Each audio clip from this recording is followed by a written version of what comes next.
नमस्कार प्रिय मित्रों, मैं विपेश तिवारी आप सभी का क्रैकेडमी यूट्यूब चैनल पर स्वागत और अभिनंदन करता हूं। आशा करता हूं कि आप सभी लोग अच्छे, स्वस्थ एवं तंदुरुस्त होंगे और बहुत अच्छे तरीके से अपने आगामी परीक्षा की तैयारी कर रहे होंगे। दोस्तों, आप लोगों ने बहुत हमें मैसेज किया और आपने बहुत हमसे रिक्वेस्ट किया। चलिए, आज हम आप लोगों का जो भी समस्याएं थी उसको सुना और आज से मैं क्रैकेडमी यूट्यूब चैनल पर साप्ताहिक करंट अफेयर की शुरुआत कर रहा हूं।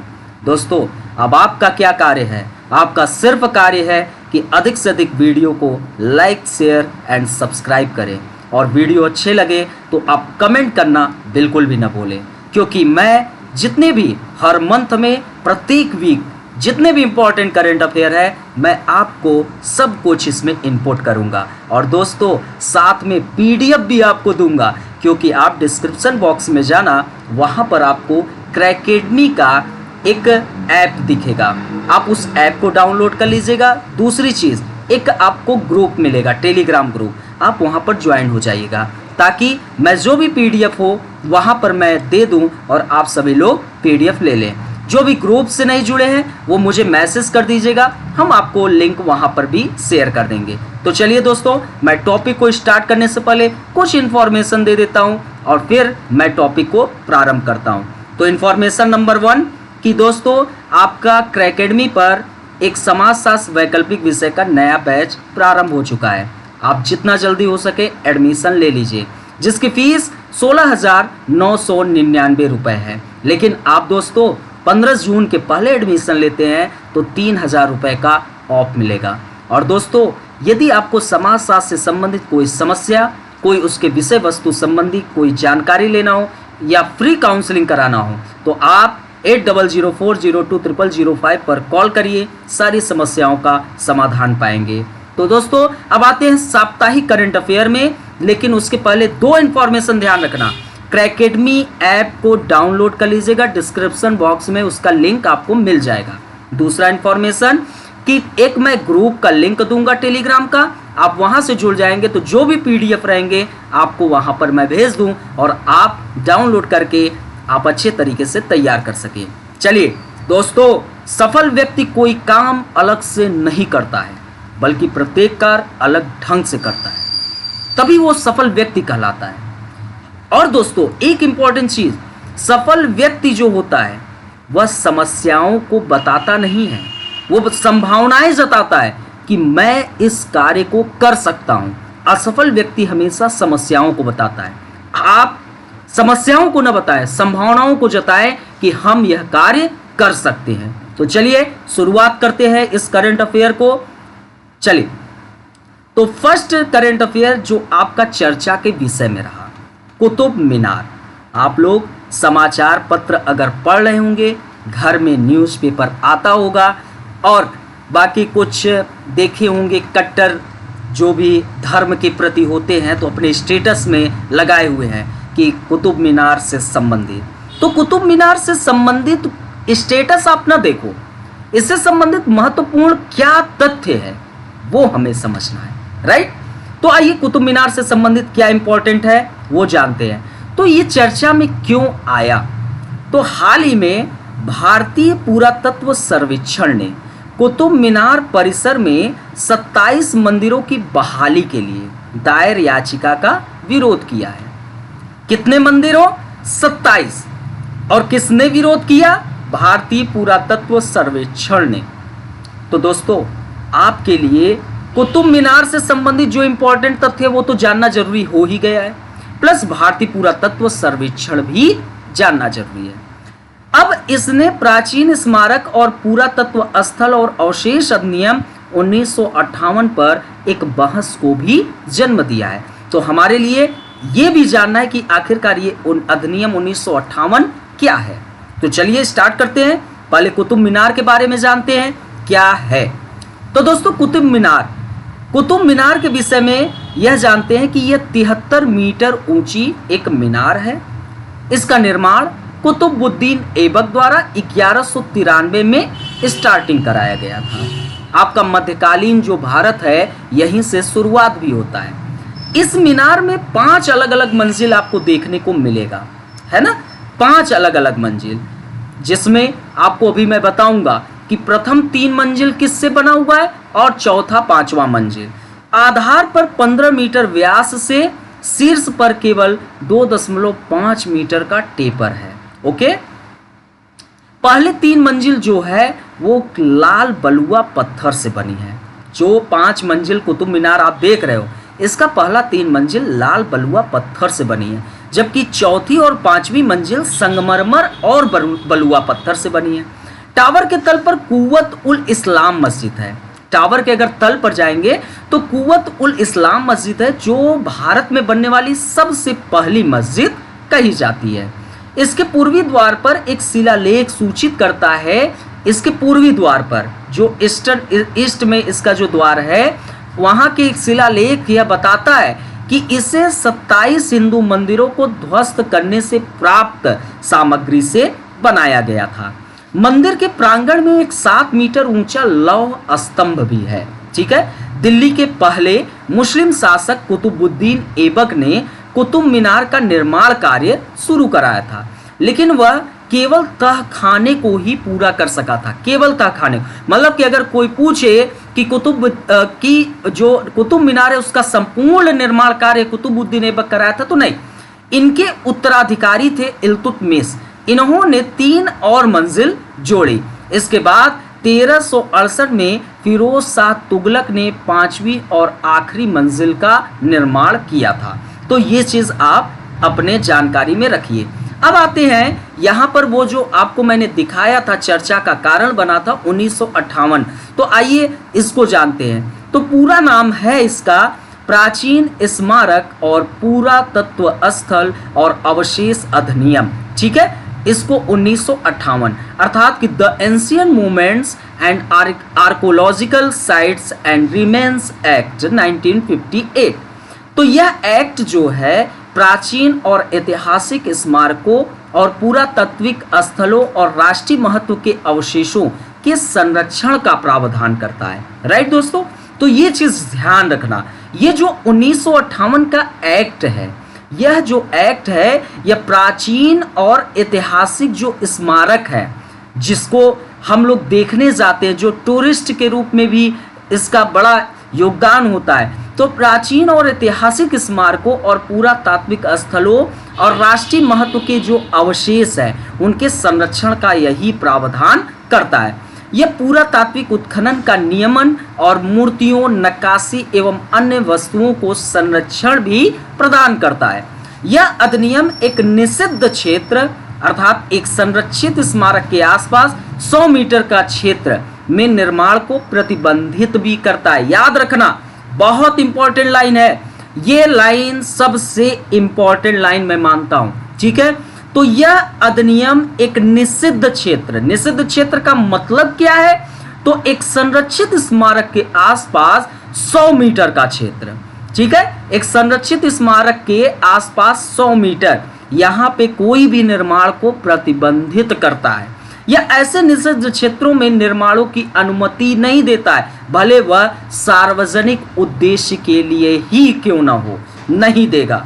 ओके, अब जानते हैं एक और चर्चा का कारण था भारतीय पुरातत्व सर्वेक्षण ASI।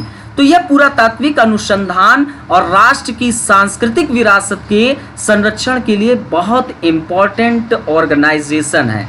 ठीक है, यह जो है किसके मंत्रालय के अंतर्गत आता है? तो ये याद रख लीजिएगा, संस्कृति मंत्रालय के अंतर्गत आता है। यूपीएससी के प्रीलिम्स में कभी कभी मंत्रालय से जोड़कर पूछ लेता है, तो आप याद रखना। यह 3650 से अधिक प्राचीन स्मारकों और पुरातात्विक स्थलों और राष्ट्रीय महत्व के अवशेषों का मैनेजमेंट करता है, प्रबंधन करता है, ये भी याद रखना।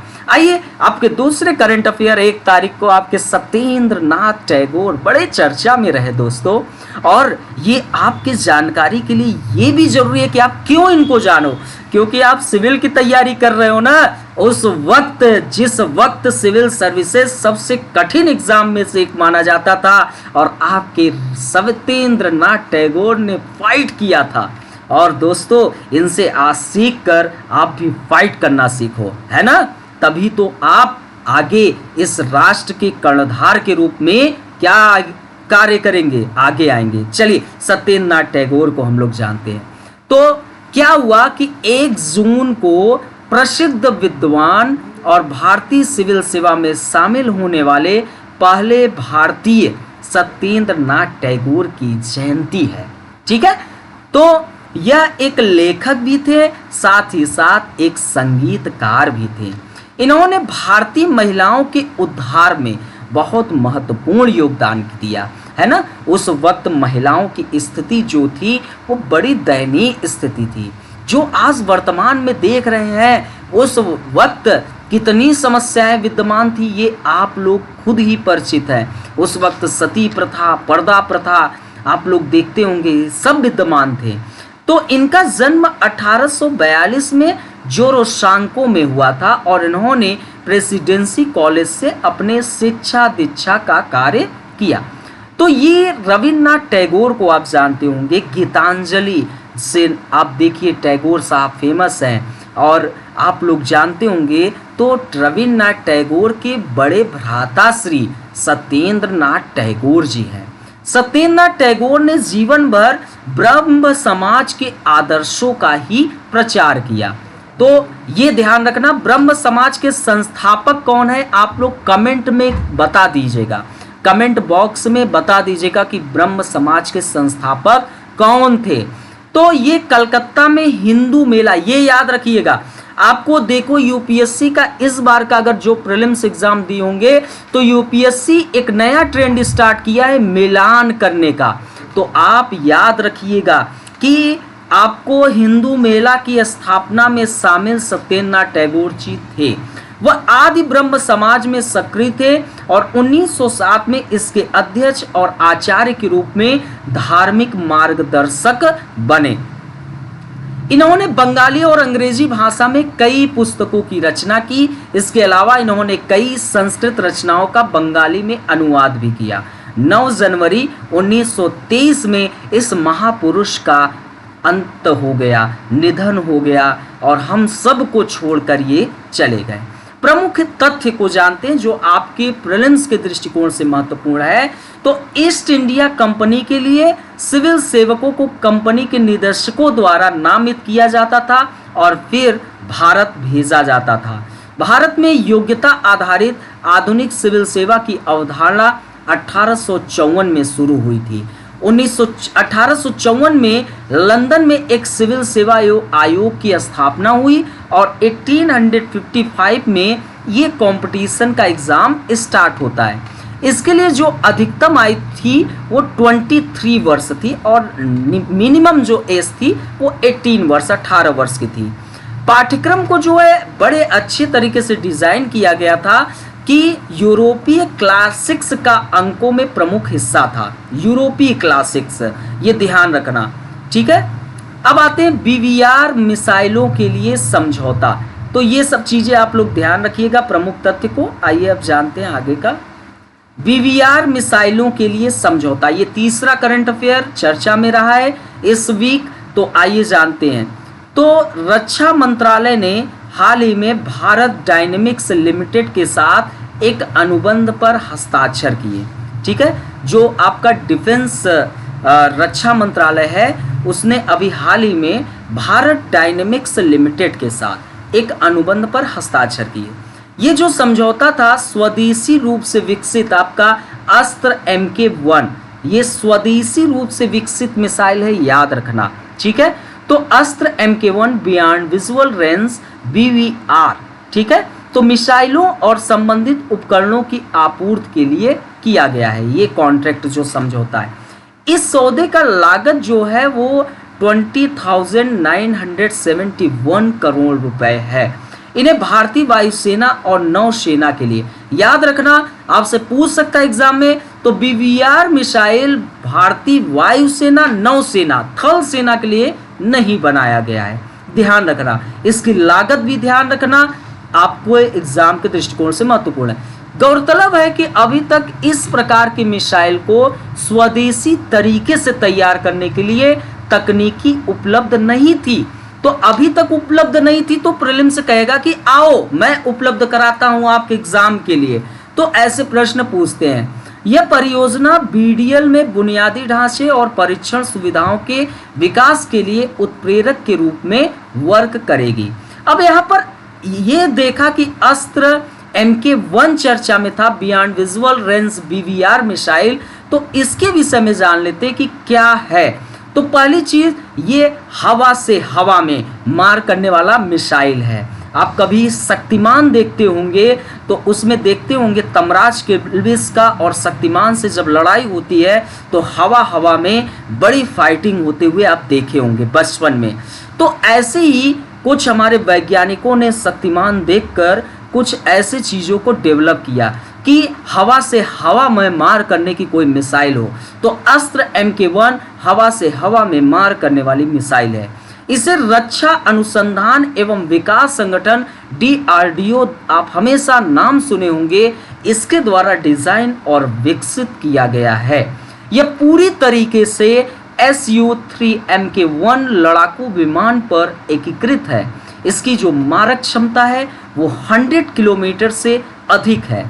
मतलब कि यह मार करने में 100 किलोमीटर के आसपास बहुत अच्छे तरीके से लड़ाई कर सकता है। अर्थात कि आपके घर से कुल का कुल जो 100 किलोमीटर की दूरी है, यह मिसाइल खूब लड़ाई करेगा। तो 100 किलोमीटर तक आप खूब दुश्मनी पैदा करो और इस मिसाइल से आप अपने आप को रक्षा कर सकते हो। इसमें आधुनिक मार्गदर्शक और नेविगेशन तकनीकें भी प्रयोग की गई है।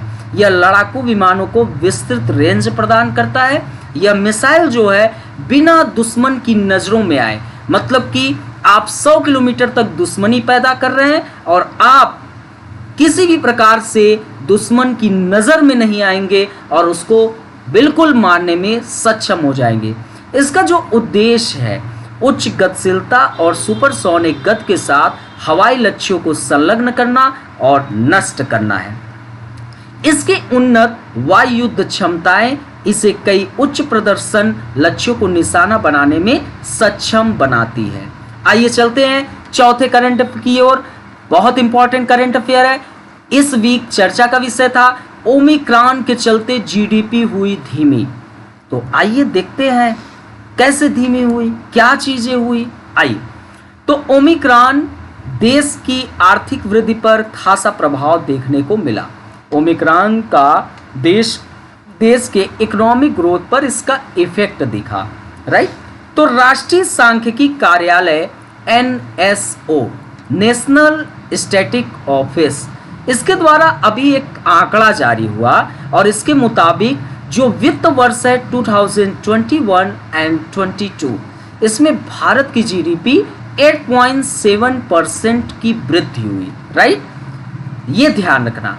जबकि 2021-22 की जनवरी मार्च तिमाही में वित्त वर्ष 2022 की चौथी तिमाही, इसकी अवधि में ये धीमी होकर 4.1% हो गई। यह देश में विनिर्माण क्षेत्र, आप लोग जानते होंगे अर्थव्यवस्था के 3 क्षेत्र होते हैं, प्राथमिक क्षेत्र, द्वितीयक क्षेत्र और तृतीयक क्षेत्र। प्राथमिक क्षेत्र जो होता है वो आपका जो नेचुरल रिसोर्सेज होते हैं वह, जैसे कृषि, वानिकी, ये सब, मत्स्य पालन। लेकिन जो आपका द्वितीयक क्षेत्र होता है दोस्तों, वह आपका जो प्राथमिक क्षेत्र, जो प्राकृतिक वस्तुएं, रॉ मटेरियल होता है, उन्हीं रॉ मटेरियल को हम थोड़ा सौंदर्य देकर उसको रूपवान आकार में परिवर्तित करते हैं, राइट। उसी को हम निर्माण, विनिर्माण कहते हैं। जैसे विनिर्माण, ये आपके सामने पेन है, इस पेन का निर्माण, इसके लिए रॉ मटेरियल का प्रयोग किया गया होगा। तो रॉ मटेरियल प्राथमिक क्षेत्र से आया और हम इसको विनिर्माण किसी कंपनी में इसको हमने क्या किया, निर्मित किया, तो इसी को विनिर्माण कहते हैं। जबकि निर्माण, जो सड़क निर्माण होता है, वह भी रॉ मटेरियल से ही होता है, राइट दोस्तों। तो वो निर्माण, विनिर्माण द्वितीय क्षेत्र में आता है। तृतीय क्षेत्र में आपका सेवा क्षेत्र आता है, सर्व सेक्टर आता है। भारत का जीडीपी में इस सेवा क्षेत्र का बड़ा योगदान है, जबकि आपका प्राथमिक क्षेत्र घट चुका है। तो चलिए, ये सब इकोनॉमिक्स में चर्चा का विषय बनेगा जब वहां पर पढ़ेंगे। यह देश में विनिर्माण क्षेत्र और संपर्क गहन सेवाओं पर कोविड-19 महामारी की ओमिक्रॉन लहर के प्रभाव को दर्शाती है। गौरतलब है कि इसके पहले कोविड-19 महामारी से बुरी तरह प्रभावित होने के कारण 2020-21 में अर्थव्यवस्था में 6.6% का संकुचन देखा गया था। चौथी तिमाही में 4.1% की वृद्धि दर वर्ष 2021-22 में सबसे कम रही। वित्त वर्ष 2022 की पहली 3 तिमाहियों में भारत की जो अर्थव्यवस्था है वह क्रमशः 20.3%, 8.5% और 5.4% की दर से ग्रोथ हुई। मार्च 2022 में समाप्त वित्त वर्ष का वृद्धि आंकड़ा एनएसओ के पूर्वानुमान से कम रहा। एनएसओ ने अपने दूसरे अग्रिम अनुमान में इसके 8.9% रहने की संभावना भी जताई थी। इसके इम्पोर्टेंट बिंदु पे आते हैं। क्या इम्पोर्टेंट बिंदु रहा? तो कृषि में लगातार उछाल दिखा। एग्रीकल्चर में क्या दिखा? उछाल। इसने चौथी तिमाही में 4.1% की वृद्धि दर्ज की। वही खनन और उत्खनन, ये ध्यान रखना दोस्तों, खनन और उत्खनन में अंतर होता है, ठीक है। तो खनन, जैसे आप देखते हो कोयला की खुदाई होती है।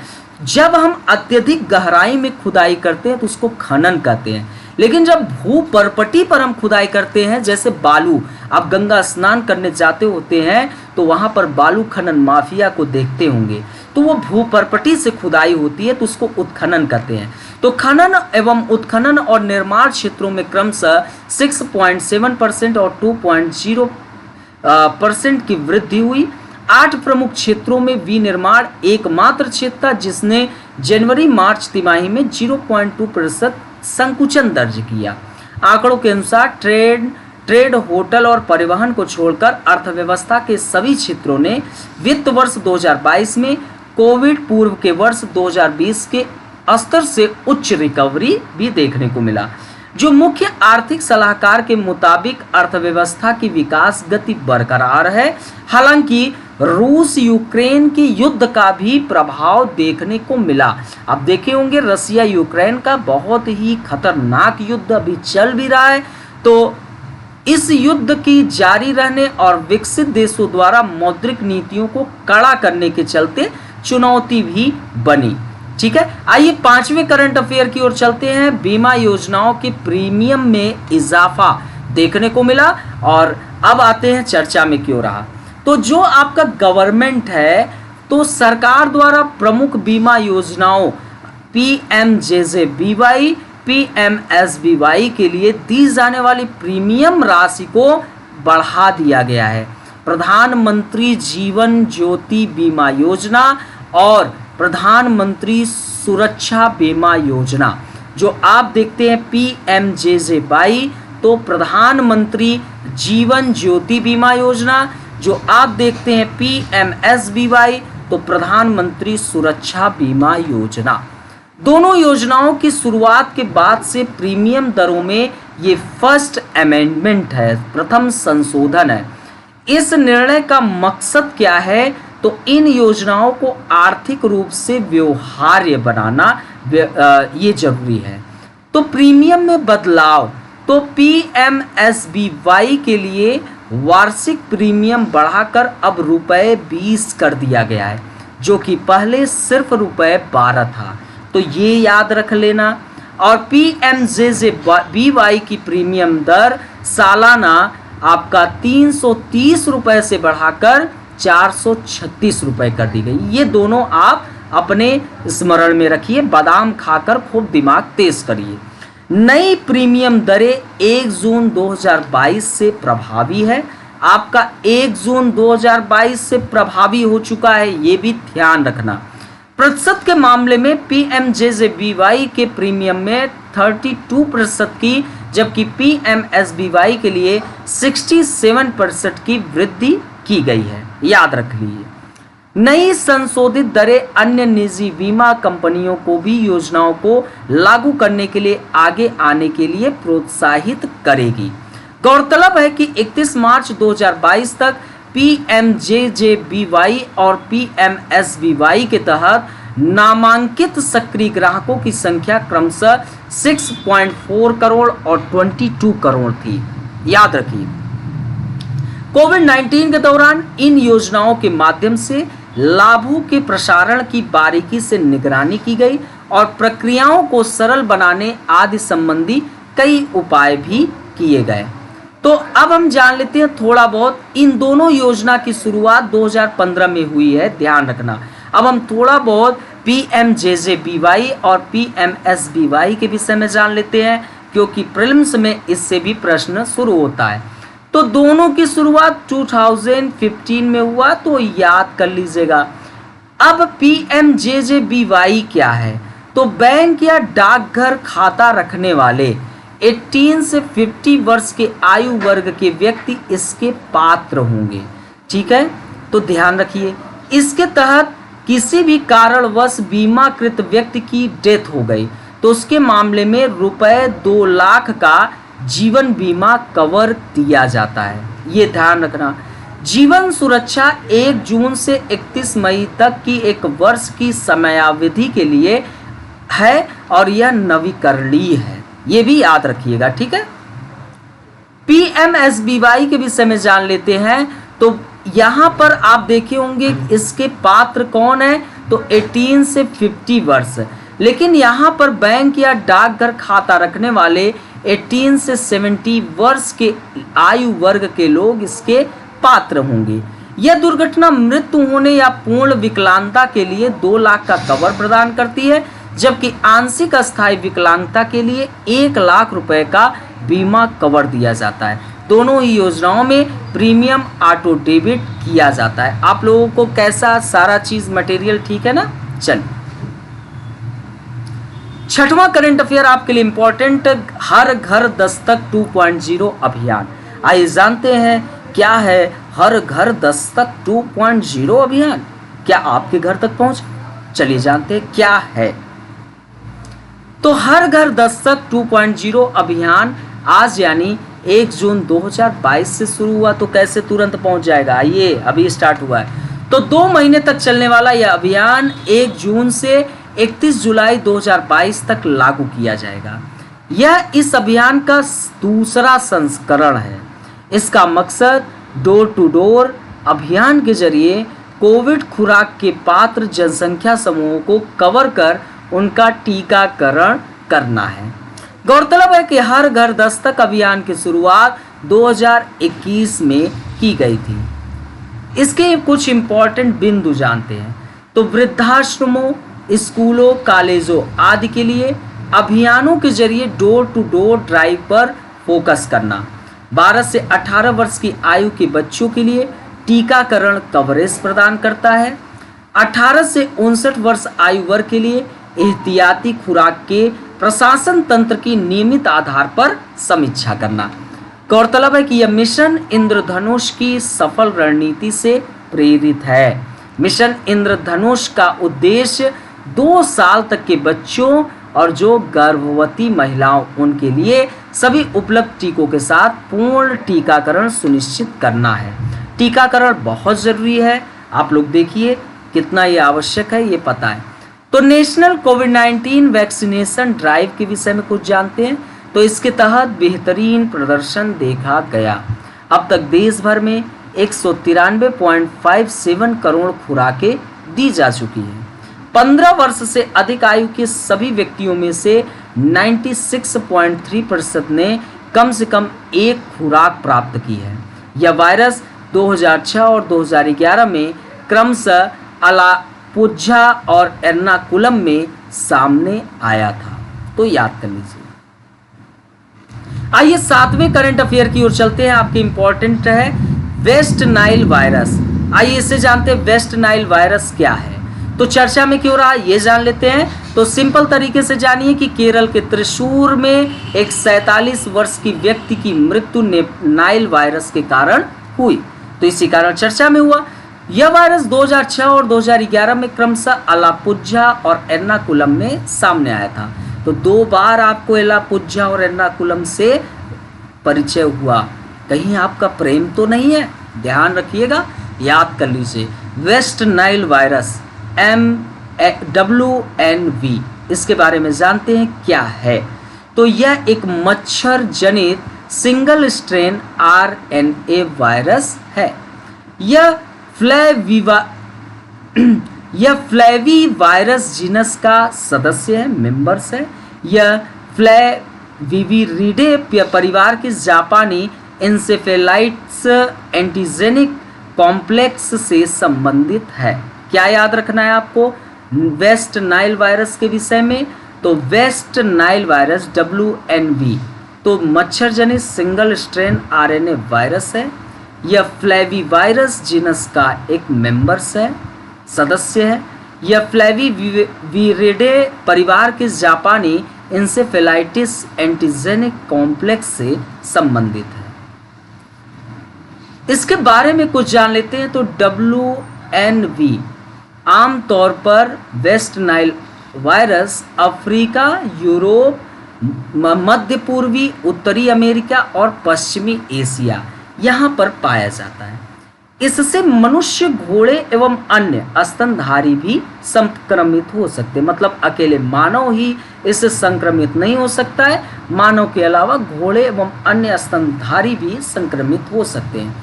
बुजुर्ग, बच्चों और कमजोर प्रतिरक्षा प्रणाली वाले लोगों को सबसे अधिक खतरा है। तो इसमें कोई बड़ी बात नहीं है। बच्चे जो हैं वो भी कमजोर होते हैं, बूढ़े वो भी कमजोर होते हैं, और जिनके अंदर प्रतिरोधक क्षमता कम है वो। यह मनुष्यों में एक घातक न्यूरोलॉजिकल डिजीज का कारण बन सकता है। इसके ओरिजिन आप लोग जान लेते हैं, क्या है इसका ओरिजिन। तो WNV को पहली बार 1937 में युगांडा के वेस्ट नाइल जिले की एक महिला में पहचाना गया था। तो ये याद रख लीजिए। 1953 में नील डेल्टा क्षेत्र में पक्षियों में इसकी आइडेंटिटी की गई थी। 1997 में से पहले WNV को पक्षियों के लिए रोगजनक नहीं माना जाता था। मतलब कि ये जो वायरस है ये पक्षियों के लिए रोगजनक 1997 से पहले नहीं माना जाता था। लेकिन WNV के कारण मानव संक्रमण कई देशों में 50 से अधिक वर्षों से सूचित किया गया है। जानकारी के लिए याद कर लीजिए। WNV एक संक्रामक रोग है जो संक्रमित मच्छरों से, संचरण इसका जानना बहुत जरूरी है। थोड़ा सा मैं जल का प्रयोग कर लेता हूं तो आप लोग और अच्छे से, तो संचरण हम इसको जानते हैं। तो WNV एक संक्रामक रोग है जो किससे फैलता है? किससे फैलता है? संक्रमित मच्छरों से फैलता है। आपके यहाँ लाइट चली जाती है, हम लोगों को मच्छर काटता रहता है, मारते रहते हैं, कभी कभी मुंह के अंदर भी चला जाता है, खा भी डालते हैं, है ना। लेकिन ये WNV वायरस संक्रामक रोग है जो किससे फैलता है? संक्रमित मच्छरों से।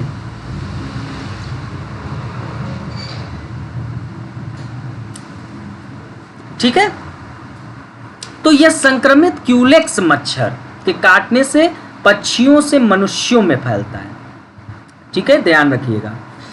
WNV एक संक्रमित मां से उसके बच्चों में रक्त चढ़ाने से भी फैल सकता है। बिल्कुल, कोई इसमें नई बात नहीं है।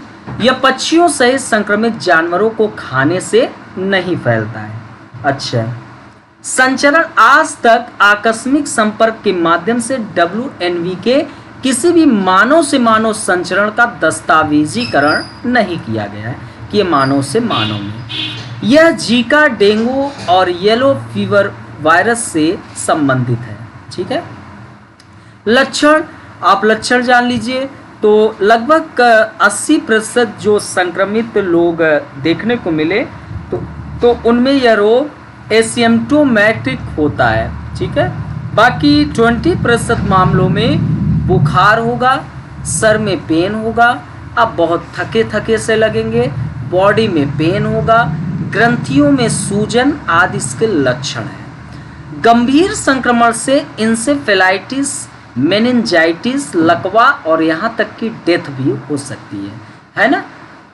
यह कुछ दिनों से लेकर कई हफ्तों तक आपका रहता है। यह आमतौर पर सहरुग्णता वाले व्यक्तियों और कमजोर प्रतिरक्षा प्रणाली वाले व्यक्तियों में घातक हो जाता है। आइए जानते हैं तेलंगाना स्थापना दिवस के बारे में। 8वां महत्वपूर्ण करंट अफेयर आपके बीच में आने वाला है। तेलंगाना स्थापना दिवस के विषय में पूरे एनर्जेटिक के साथ सभी कमेंट कर दीजिए। बहुत इंपॉर्टेंट करंट अफेयर है। आप वीडियो को प्लीज लाइक, शेयर और सब्सक्राइब करने से पीछे न हटिए। अब हम लोग 2 जून में एंट्री कर रहे हैं तेलंगाना स्थापना दिवस के साथ। तो 2 जून को तेलंगाना राज्य की स्थापना दिवस मनाया जाता है। इस वर्ष तेलंगाना अपनी 8वीं वर्षगांठ मना रहा है। इसे तेलंगाना दिवस या तेलंगाना स्थापना दिवस दोनों कहते हैं। इस अवसर पर जो आपका संस्कृति मंत्रालय है, इसके द्वारा नई दिल्ली में तेलंगाना स्थापना दिवस समारोह का आयोजन किया जा रहा है। यह फर्स्ट टाइम है जब भारत सरकार द्वारा इस दिवस का आयोजन यह सुनिश्चित करने के लिए किया जा रहा है कि इसे उपयुक्त तरीके से मनाया जा सके। इस कार्यक्रम का मकसद भारत के सबसे युवा राज्य की संस्कृति, विरासत, स्थापत्य, भव्यता और गुमनाम नायकों की भूमि की जड़ों को उजागर करना है। राइट दोस्तों, मकसद देखिए, जिसके मकसद में ताकत होती है वह बहुत बड़ी मंजिल पाता है, हर एक लक्ष्य प्राप्त करता है। तो मकसद भारत के सबसे युवा राज्य की जो संस्कृति, विरासत, स्थापत्य, भव्यता और गुमनाम जो नायक, उनकी भूमि की जड़ों को उजागर करना। अभी आप लोग देख रहे हैं पृथ्वीराज मूवी आई। हालांकि अक्षय कुमार नौटंकीबाज ने थोड़ा बहुत मूवी को एक नौटंकीबाज बना दिया, लेकिन फिर भी क्या है कि वो जो जिस नायक की उन्होंने क्या किया है, रोल किया है, उस नायक में दम है। वो हमारे मिडिल जो मध्यकालीन भारत था उसमें एक गुमनाम बाबा की तरह मौजूद थे। लेकिन फिर भी देर है लेकिन अंधेर नहीं है। फिर से एक नई शुरुआत हो रही है। हमारे गुमनाम जो लोग थे वो सामने अब आ रहे हैं। चलिए, ऐसे ही मूंछों पे ताव देते थे आपके पृथ्वीराज जी, है ना, जब मारे थे ना तो पूरा तीर पार हो गया था। चलिए, तेलंगाना के बारे में कुछ जानते हैं, है ना। तो कई दशकों तक चले बड़े पैमाने पर जन आंदोलन के बाद तेलंगाना आधिकारिक रूप से 2 जून 2014 को अस्तित्व में आया। यह जो है भारत संघ में 29 मतलब 29वां राज्य के रूप में तत्कालीन एकीकृत आंध्र प्रदेश से अलग करके बनाया गया था और इसकी राजधानी हैदराबाद थी। गौरतलब है कि तेलंगाना क्षेत्र आंध्र प्रदेश राज्य में शामिल होने तक सितंबर 1948 से नवंबर 1956 तक हैदराबाद राज्य का हिस्सा था। तेलंगाना जो नॉर्थ में महाराष्ट्र और छत्तीसगढ़, वेस्ट में कर्नाटक और दक्षिण और पूर्व में आंध्र प्रदेश से घिरा हुआ है। ये जो तेलंगाना है नॉर्थ में महाराष्ट्र और छत्तीसगढ़ से घिरा है, पश्चिम में कर्नाटक से और दक्षिण और पूर्व में आंध्र प्रदेश से घिरा हुआ है। इसकी ज्योग्राफिकल राज्य में कुल 33 जिले हैं, जिनमें सबसे बड़ा जिला भद्राद्री कोठागुडेम है, जबकि सबसे छोटा जिला हैदराबाद। 3.5 करोड़ से भी ज्यादा आबादी वाला तेलंगाना का लिंगानुपात 988 है, ये भी याद रखिएगा। तेलंगाना के राज्य प्रतीक, तो इस राज्य की राज्य पक्षी पालपिट्टा, जिसको इंडियन रोलर अथवा ब्लू जे कहते हैं। राजकीय पशु जिंका अर्थात कि हिरण है ना, जिसके पीछे शेर भागता है। शेर भी हिरण के पीछे भागता है, हिरण आगे भागता है। समझ लीजिए, एक जंगल है, एक जंगल में शेर नहीं दौड़ेगा तो वह भूखा सोएगा, एक हिरण नहीं दौड़ेगी तो वह एक शेर के द्वारा मारी जाएगी। और आप नहीं पढ़ेंगे, आप हिंदी माध्यम के लिए कुछ कार्य नहीं करेंगे, अस्तित्व विहीन हो जाएंगे। तो कुछ करो, दौड़ो, है ना। नहीं दौड़ेंगे तो पीछे ही रह जाएंगे। तो कुछ तो करना ही पड़ेगा। जब जंगल में शेर भाग रहा है, हिरन भी भाग रही है, चूहा भी भाग रहा है, बिल्ली भी भाग रही है, तुम भी भागो, क्या दिक्कत है। राजकी वृक्ष जम्मी चेट्टू, है ना, राजकी फूल तांगेदो, कभी देखे नहीं है, पढ़ लीजिए। अब नेक्स्ट करंट अफेयर में एंट्री कर रहे हैं, जेम पोर्टल पर खरीदारी कर सकेगी सहकारी संस्थाएं। आइए जानते हैं 9वें करंट अफेयर को जो चर्चा में है। तो केंद्रीय मंत्रिमंडल ने सरकारी ऑनलाइन खरीद बाजार government e market place GeM का दायरा बढ़ाने को मंजूरी दे दी है। आप लोगों को पता है कि जीएस पेपर सेकंड में एक आपका सब्जेक्ट है गवर्नेंस, और गवर्नेंस में ई इलेक्ट्रिक गवर्नेंस को भी देखने को मिलता है ना, तो ये आपका इंपॉर्टेंट है। तो government e market place GeM का दायरा बढ़ाने को मंजूरी दी गई है केंद्रीय मंत्रिमंडल द्वारा, है ना। इसके तहत सरकारी संस्थाओं को जेम पोर्टल से खरीद की अनुमति दी गई। अब तक खरीदार के रूप में सहकारी समितियों का पंजीकरण जेम पर नहीं होता था। इससे सहकारी समितियों को एक खुली और पारदर्शी प्रक्रिया के माध्यम से प्रतिस्पर्धी मूल्य प्राप्त करने में मदद मिलेगी। यह कदम कोऑपरेटिव्स में पारदर्शिता को बढ़ावा देगा। ट्रांसपेरेंट, जाहिर सी बात है, आज हम हर एक चीज़ में पारदर्शिता चाहते हैं। आपके जो सेंट्रल गवर्नमेंट की हमेशा जो भी स्कीम है, प्रक्रियाएं हैं, वो पारदर्शिता के लिए है ना।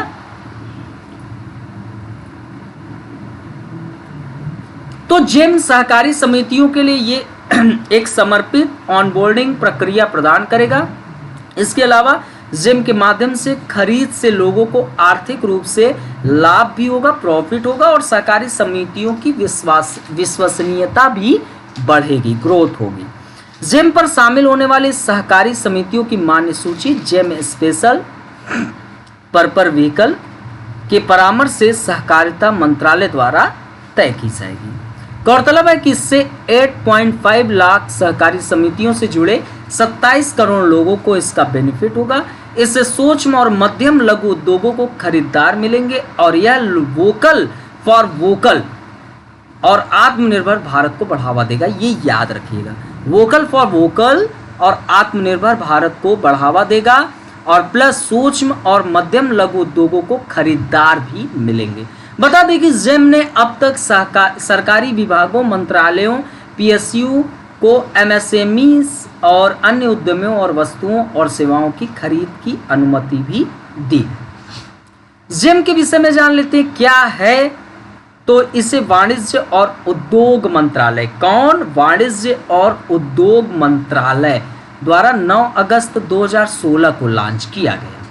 तो 9 अगस्त 2016 को जेम लॉन्च हुआ, उद्योग मंत्रालय, वाणिज्य और उद्योग मंत्रालय। इसका जो उद्देश्य है, सरकारी खरीदारों के लिए एक खुला और पारदर्शी खरीद मंच बनाना था, जो सरकारी व्यक्ति उनके खरीदारों को। गवर्नमेंट ई मार्केट प्लेस के नाम से एक स्पेशल पर्पस व्हीकल को राष्ट्रीय सार्वजनिक खरीद पोर्टल के रूप में 17 मई 2017 को स्थापित किया गया।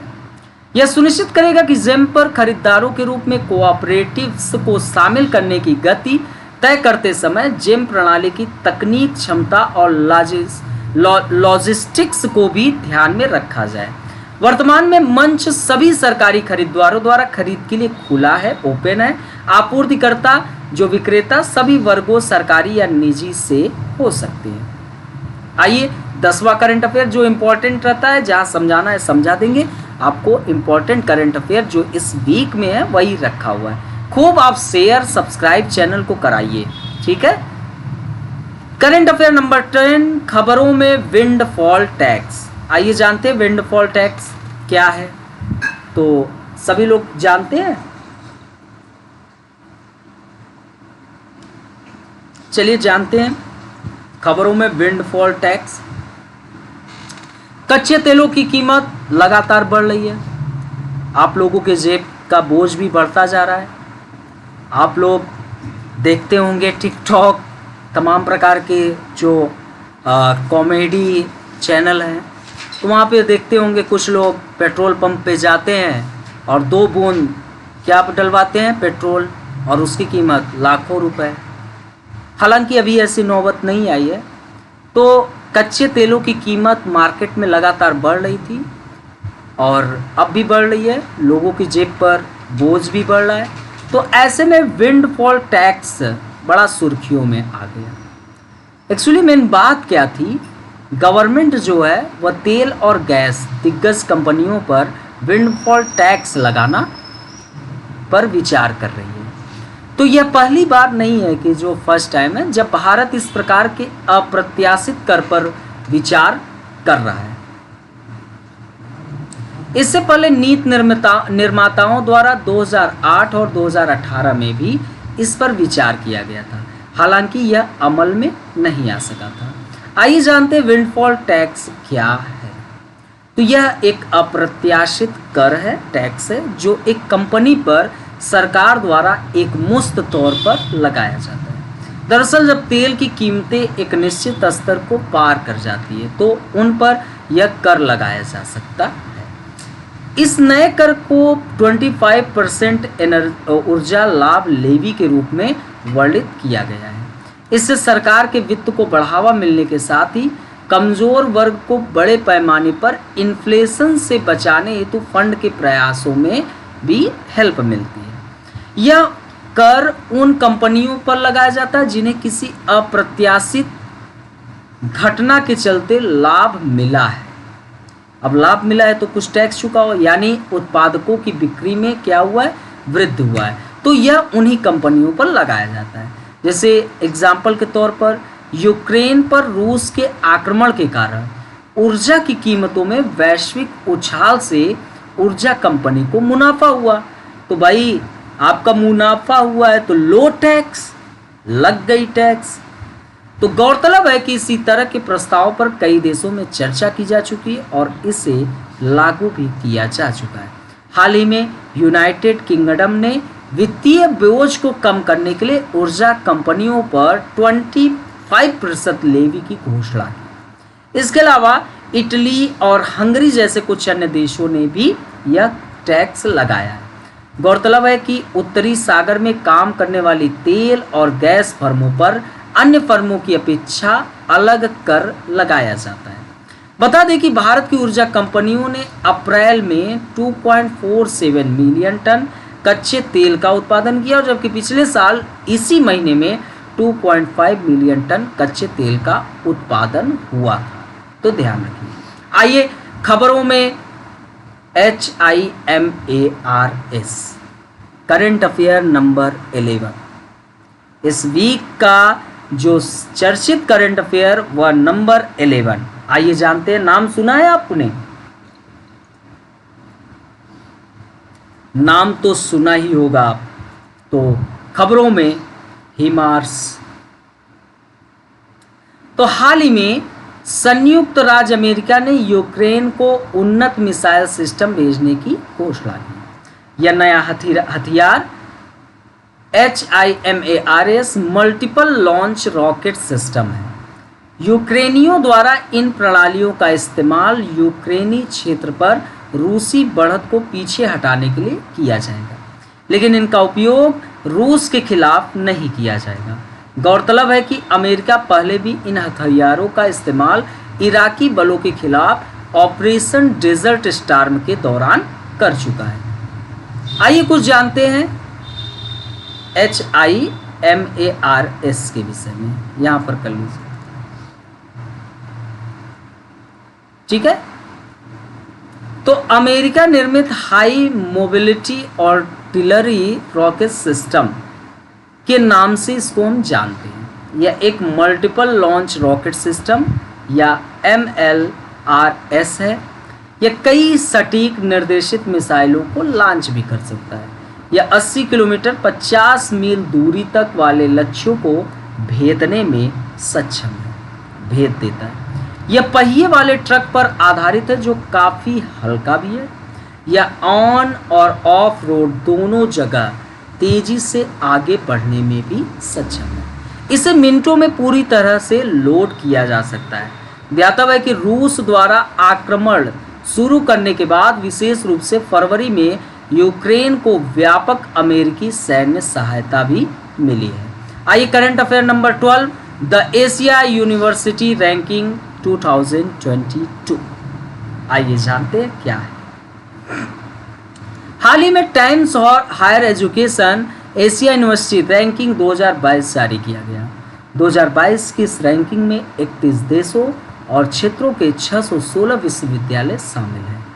आंकड़े एशिया को दुनिया में उच्च शिक्षा, अनुसंधान और नवाचार के लिए सबसे गतिशील महाद्वीप के रूप में प्रदर्शित करते हैं। पिछले साल कुल 62 भारतीय संस्थानों ने रैंकिंग में भाग लिया था। कितने? 62। इस रैंकिंग के प्रदर्शन संकेतकों को 5 क्षेत्रों में हम बांट सकते हैं।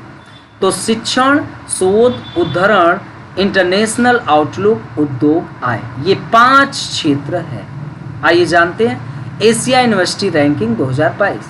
चीन के सिंघुआ और पेकिंग विश्वविद्यालय क्रमशः पहले और दूसरे स्थान पर है। मतलब फर्स्ट स्थान पर सिंघुआ और सेकंड में पेकिंग विश्वविद्यालय। चीन लगातार तीसरे वर्ष महाद्वीप के शीर्ष 2 विश्वविद्यालयों वाला देश रहा है। ये बहुत इंपॉर्टेंट बात है। वही 118 संस्थानों के साथ जापान सबसे अधिक प्रतिनिधित्व वाला देश है। सऊदी अरब का प्रतिनिधित्व शीर्ष 100 में 4 से बढ़कर 6 हो गया है। भारत की स्थिति आप लोगों को पता ही है कि भारत 71 संस्थानों के साथ तीसरा सबसे अधिक प्रतिनिधित्व वाला देश रहा। हालांकि पिछले साल की तुलना में टॉप 100 में शामिल सभी भारतीय संस्थान नीचे खिसक गए हैं। पिछले साल कुल 62 भारतीय संस्थानों ने रैंकिंग में भाग लिया था। भारतीय विज्ञान संस्थान बेंगलोर 42 रैंक के साथ टॉप रैंक्ड भारतीय संस्थान है। तो याद रखना, टॉप रैंक भारतीय संस्थान भारतीय विज्ञान संस्थान 42। IISc के अलावा शीर्ष 100 में देश के 3 अन्य संस्थान शामिल हैं। मैसूर स्थित JSS academy of higher education and research 65 और 68वें स्थान पर IIT रोपड़ और 27वें स्थान पर IIT इंदौर। तो बड़ी अच्छी बात है। आइए जानते हैं नेक्स्ट करंट अफेयर 13वें नंबर, लिक्विड नैनो एरिया। आप सभी लोगों को समझ में आ रहा है? करंट अफेयर सभी अच्छे हैं ना? एक बार आप सभी लोग कमेंट कर दें। आप सभी के एक बार कमेंट आ जाता तो मैं फिर से आगे चलता। चलिए एक बार आप सभी लोग कमेंट कर दें। सारे टॉपिक अच्छे हैं, करंट अफेयर अच्छे दिख रहे हैं, ठीक है। चलिए, तो लिक्विड नैनो यूरिया को हम नेक्स्ट क्लासेस में जानते हैं। बहुत ज़्यादा करंट अफेयर बड़ा नहीं खींचना है। फिर से आपका लगभग 5-6 सप्ताह के करंट अफेयर रहेंगे। वीकली करंट अफेयर पे चर्चा हम नेक्स्ट क्लास में करेंगे। आप लोग बने रहिए और जितना जल्दी हो सके सभी लोग क्या कर लीजिए, जितना जल्दी हो सके सभी लोग सोशियोलॉजी ऑप्शनल पर एडमिशन ले लो। नया बैच स्टार्ट हो गया है और जितना जल्दी हो सके आप लोग वीडियो को अधिक से अधिक लाइक, शेयर और सब्सक्राइब कर दीजिए। मिलते हैं अपने नेक्स्ट लेक्चर के साथ। तब तक नमस्कार, बाय बाय, जय हिंद।